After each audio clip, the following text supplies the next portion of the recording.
Cinderella বাইরে বেরিয়ে এলো। এসে গান গাওয়া শুরু করল। তার গান শুনে ঘাসগুলো সতেজ হয়ে গেল। গাছগুলো পাতায় পাতায় ভরে উঠল। নদী জলে ভরে গেল। সঙ্গে কত মাছ। জল খেয়ে বাঁচল রাজপুত্র সমরের প্রাণ। অনেক অনেক আগের কথা। বহুদূরে ছিল একটা স্বপ্নপুরী, যেখানে পরীরা এসে মানুষের সঙ্গে গল্প করত, পাখিরা মাছেরা কথা বলত। যেখানে ছিল বৃষ্টি গাছ, যে গাছের নিচে দাঁড়ালেই বৃষ্টি ঝরত আর সঙ্গে মিষ্টি সুবাস ছড়াত। সেখানে ছিল একটা সুখ নদী, যে নদীর পাশে বসে দুঃখের কথা কইলে নদী তার দুঃখ দূর করে দিত। সেই নদীর পাশেই ছিল একটা ছোট্ট গ্রাম। সেই গ্রামে থাকত সিন্ড্রেলা নামের এক ছোট্ট মেয়ে। সবাই ওকে খুব আদর করত, নিজের ঘরে ডেকে খাওয়াত। সে যে ভারী লক্ষ্মী মেয়ে, সারাদিন ঘুরত, প্রজাপতিদের সঙ্গে নাচত, বনের পাখির সঙ্গে গাইত। কি মধুর তার কণ্ঠ! তার গান শুনে বনের সব গাছের পাতা নাচত। জলের মাছ ডাঙায় উঠে সে গান শুনত। 20240401094231 গেফ।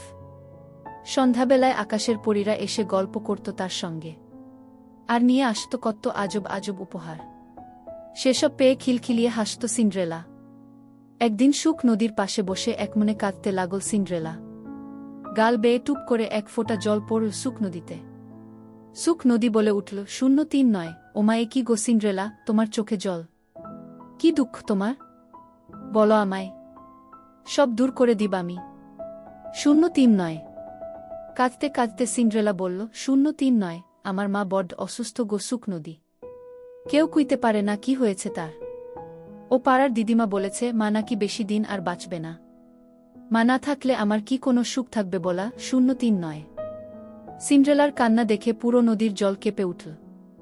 মাছেরা সুখ নদীকে মিনতি করে বলল, 03 ও গো সুখ নদী, তুমি তো সবাইকে সুখী কর। সিন্ড্রেলার মাকে তুমি ভালো করে দাও, নাইলে আমরা আর কোনো মানুষের জালে ধরা দেব না। 03 বনের গাছেরা মাটিকে বলল, 03 মাটি, তুমি আমাদের সবাইকে বাঁচিয়ে রেখেছ। সিন্ড্রেলার মাকে তুমি বাঁচিয়ে দাও, নাইলে আমরা আর কোনো ফুল ফল দিব না। 03 রাতে আলোচনা সভায় বসল সুখ নদী, বনের মাটি, বাতাস আর আকাশের পরীরা।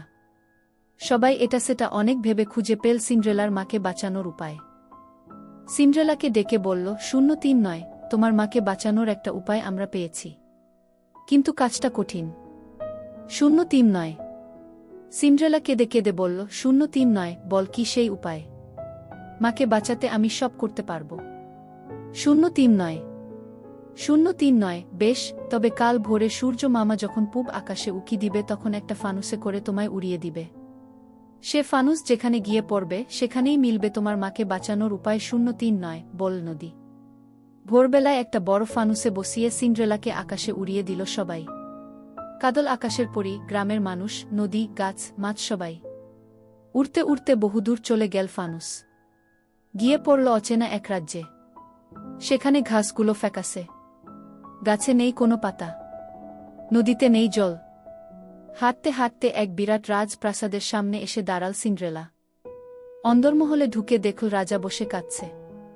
তার কাছে গিয়ে বলল, 03 আপনি কাঁদছেন কেন? 03 রাজা মাথা তুলে দেখল লাল পেরে ঘিয়ে রঙের শাড়ি পরে দাঁড়িয়ে আছে এক মেয়ে।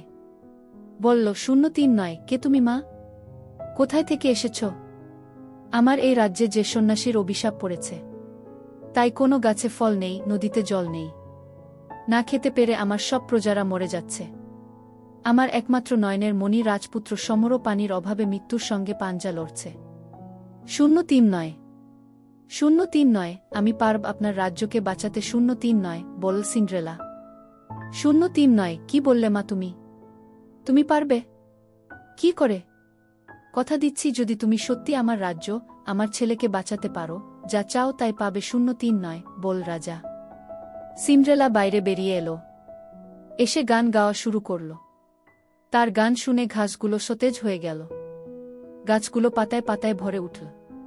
নদী জলে ভরে গেল। সঙ্গে কত মাছ। জল খেয়ে বাঁচল রাজপুত্র সমরের প্রাণ। সমরের সঙ্গে গল্প করতে করতে দুঃখের কথা বলল সিন্ড্রেলা। সমর বলল, 03 আমি জানি কি করে তোমার মাকে বাঁচাবে। 03 নয়। সিন্ড্রেলা বলল, 03 নয়, কি করে? বলো আমায় সে উপায়। 03 নয়। সমর বলল, 03 নয়, এ রাজ্যের পূর্ব কোণে আছে এক বৃষ্টি গাছ। সে গাছের নিচে দাঁড়ালেই বৃষ্টি হয়। সেই বৃষ্টির জল যদি খাওয়াতে পারো তোমার মাকে, বাঁচবে তিনি। 03 নয়। তারপর দুজন মিলে চলে গেল সে বৃষ্টিগাছের কাছে। শিশি ভরে নিল সেই বৃষ্টির জল। তারপর রাজকুমার তার ঘোড়ায় চাপিয়ে সিন্ড্রেলাকে নিয়ে গেল তার মায়ের কাছে। বৃষ্টির জল খেয়ে সুস্থ হয়ে গেল সিন্ড্রেলার মা। কয়েক বছর পর খবর পাঠিয়ে সিন্ড্রেলাকে রাজপুত্রবধূ করে নীল রাজকুমার সমর। এইরকম পরীদের গল্প শুনতে আমাদের সাথে থাকুন। ধন্যবাদ।